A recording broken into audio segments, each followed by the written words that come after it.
I think I said earlier that we're going to go ahead and have happy rants. So let's rant.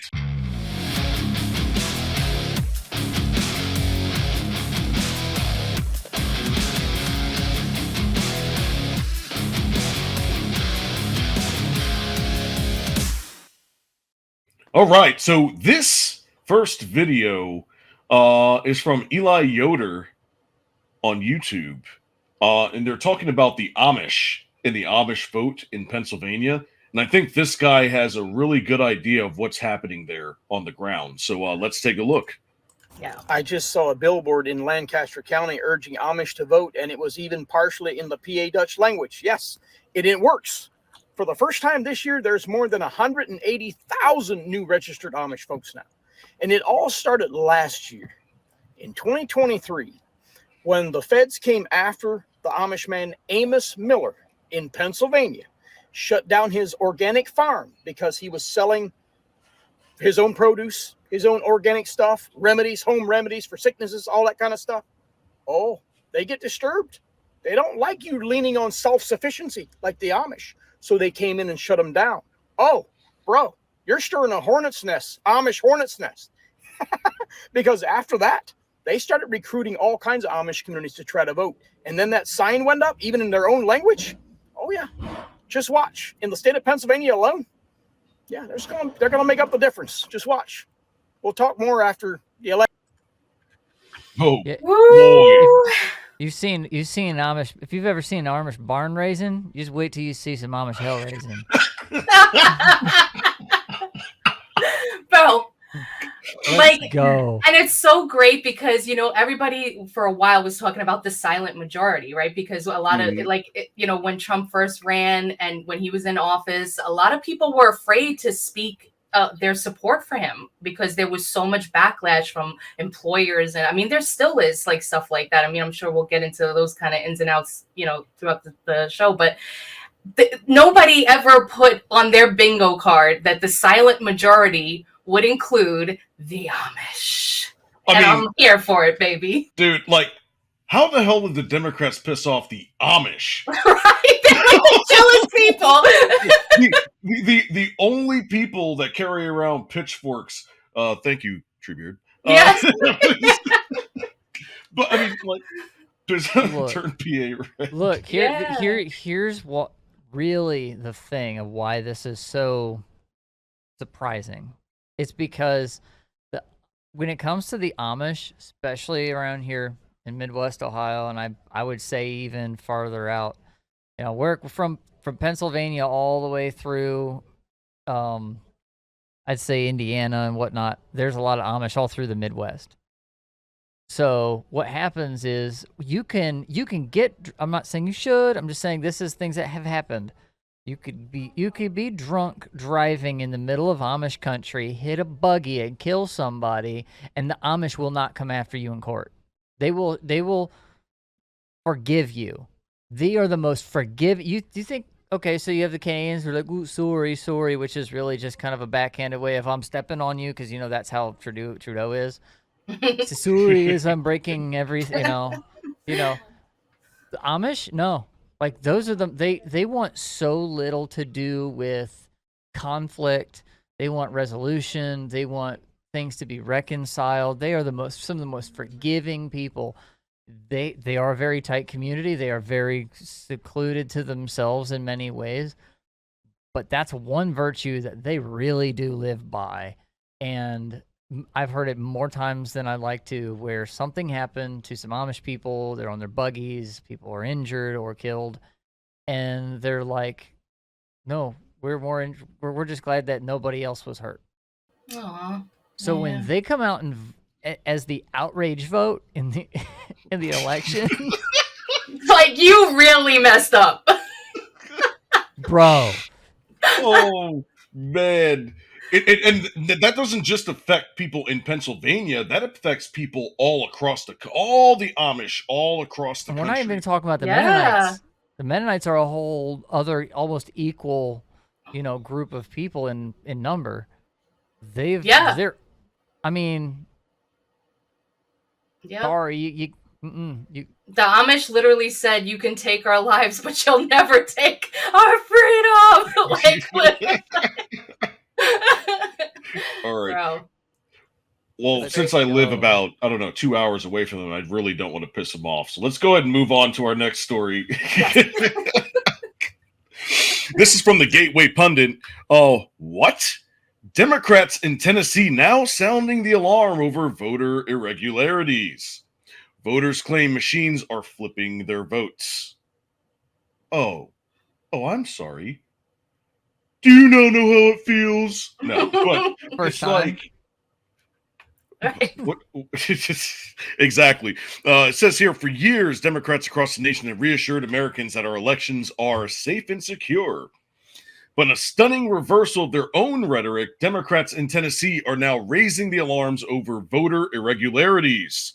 The Shelby County Democratic Caucus held an emergency briefing on Thursday to address disturbing reports that voting machines were flipping votes from Democrat candidates to their Republican rivals. Yeah, show me the proof. Yep. Show me the proof. It's almost like they're setting a foundation for something. Well, here, I've been thinking about this. And so one of the tears that I've been on lately is this weaponized confirmation bias, right? And there's all these different ways that you can manipulate public perception. So, and you have to, I might have to go get my tinfoil flat cap at some point tonight if we keep talking about this. But I'll give you just a whiff of what's cooking. Is there's a lot of stuff going on that's getting posted and pushed that is easily debunked on one hand, that's being fed into the conservative MAGA, news feeds.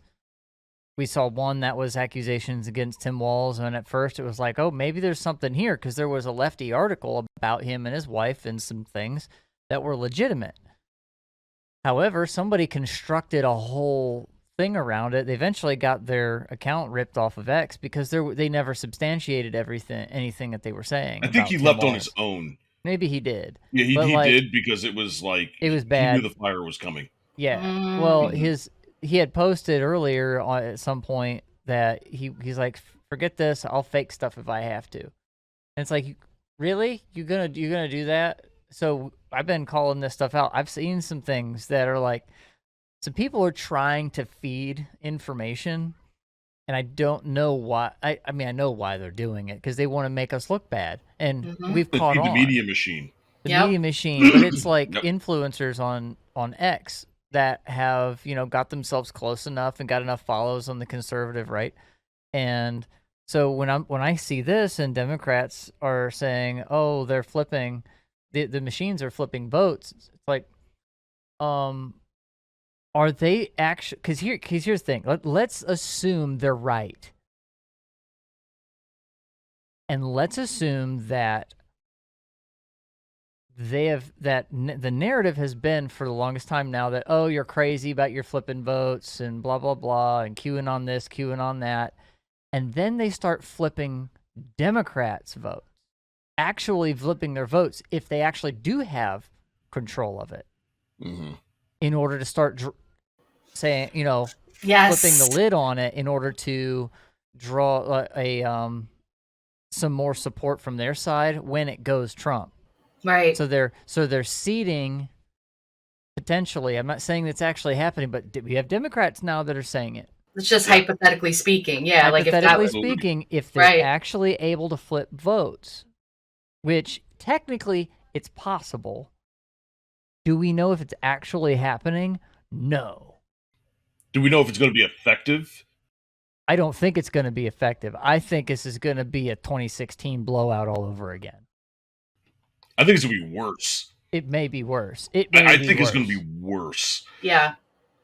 I mean, we saw the Muslims supporting Trump today. Coming. I mean, just off of the basis that he, and not only because he supports peace and he wants to stop the wars, but remember everything with the school boards. There was a time when all parents from all different walks of life and all faiths were coming together against the school boards because of everything that was happening in those libraries and what they were teaching the kids. There was a time when everybody was coming together in unity because of that. So they and dude that was at, I'm sorry, I forgot, I don't know who he is, but who was at that rally, he actually mentioned that parents' rights. You know, so that was a big game changer. Absolutely. Yeah, and there's also been a lot more things. What we got? Brandon Hohen. How you doing, buddy? Yeah, we like to call out any of our new people that join up and like to watch. He says here, got here late, so maybe you already talked about this, but did you see the Democrat tampering with the ballot boxes? Yes, we did. We did see it. He said it was testing their durability. Yeah, on camera, just trying to like take it apart. Wow. There was somebody got busted for burning a mailbox, I think. Jeez. And I also heard another alleged. There was a United States Postal Service driver that was arrested because he was dumping, or I don't know if it was a he or a she, but they were allegedly dumping. That was in California. That one ballots in mail. They were dumping mail of some kind into like storm drains or something. Yes. Like that, right. Yep. Yeah. They found a whole bunch of ballots down there, and they figured out exactly who was on that route and at what time. Yeah, things are getting. I mean, we are not even in the election. Boston, the mailbox. Oh, that one that burned. That one isn't. That was in 2020. See, this is the other thing. This this weaponized confirmation bias. People are recycling these articles from the last time. They're trying to whoop it back up by recycling old dead news. Yep. Anytime I see a post or anything, I go and look for the article. I go and look for something to support it before I because that happens all the time. We just saw something that happened that Scott Pressler had to come out and say, yeah, I saw the video, and then he came out later and said it was debunked when there was a video circulating of a guy who was ripping up ballots, and everybody was like in an uproar. Well, this one was Phoenix for 2 days ago. Arrest made after a USPS collection mailbox fire damages ballots overnight. Yep. Somebody did do it recently. Oh, so that, okay. So yeah, this was 24th, 2 days ago. Yep. So it happened. So this is a redo. Okay, it's happening again. They're like thrashing around because they can feel it. They can feel the loss. Yeah, and the thing is that I wonder what sections of the cities that this is happening in, because there's probably a good chance that, I mean, I just don't know. I don't know, but there's probably a good chance that these could be in like swing areas, where there's a bunch of different people with different perspectives. But wide out in the open of all things. Right. It's like people are just fearless. They're like, I don't care about going to prison. I'm just going to do it. What goes through your mind at that point in time? It's just like, are those 300 votes worth the rest of your life? Yeah. Oh, if a Soros DA has anything to say about it. Oh, yeah. That's the thing. Like, maybe they don't think they're going to have to do time. Maybe they think they're going to get bailed out and then the case is going to get thrown out. I don't know. There's some minimum felony for tampering with the mail. All right. Well, let's go ahead and move on to the last. That's a white pill. Yes. That is a white pill. Freak out. Yes. Oh, sorry. All right. We got another story from the Gateway Pundit. Just in, court rules that lawsuit to unmask 218,000 Arizona voters with no proof of citizenship will proceed to evidentiary hearing. Go. Oh, mamma mia. That's a big number, bro. That's no peanuts right there. Yes. Secretary of State desperately tries to delay until after the election. Let's see what we got here. Maricopa County judges ordered an evidentiary hearing, a lawsuit against the Arizona Secretary of State to obtain public records relating to 218,000 potentially illegal voters.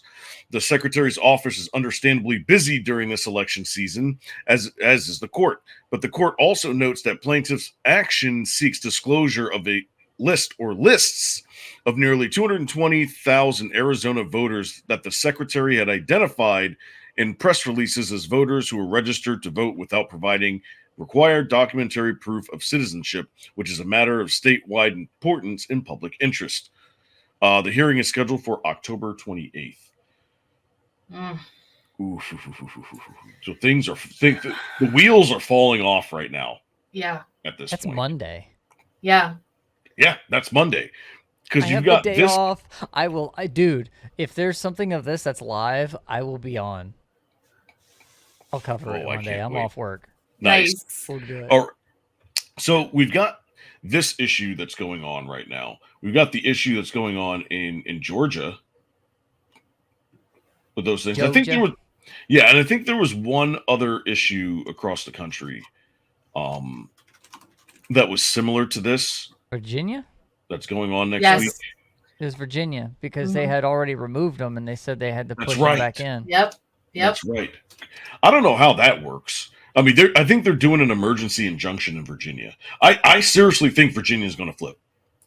Red? I'm called that. That's going to be my November surprise. Is that Virginia is going to flip? We've got internal in our. We've been watching the different election maps, and we've been watching the polling. We've been watching Trump on Joe Rogan. Like, we've got bets, not really bets, but just calls on one blue state. At least one of these blue states is going to flip. And if I'm still holding out for Hawaii. If one I know blue it don't state matter, flips, some of us are okay. So the blue states that I've heard that might flip are Virginia and Hawaii. Oregon is one that we've thought might flip. So those are the three outrage where there's generally blue, but there's been a lot of shenanigans and things and people not being happy. Yep. One of those three, if one of those three states flips and we know it before all the votes are in, it's over. I'm calling it. If a blue state flips before we have, a substantial amount of votes in, I'm calling it. Yeah. Like, there's a guy that I follow. His account on YouTube is Hawaii Real Estate, I believe. And he has been very vocal since everything that happened with Maui. He posts a lot about, what the people actually in that area are going through and everything since all of that happened in Lahaina. And he just posted recently saying, I just voted Trump. And people in the comment section were saying, I'm here in Hawaii. I just voted Trump. Like a flood. Like, I get the chills thinking about it. So I'm not just like pulling out. I'm saying it's a possibility that they might flip. Yeah, because that was a 65%. I'm looking at a 65% state in 2020 blue. So you would have to have a 20-point swing. It's possible. I mean, like, there would have to be like massive out. So we played a game, guys, called what was it? Outrage versus effery.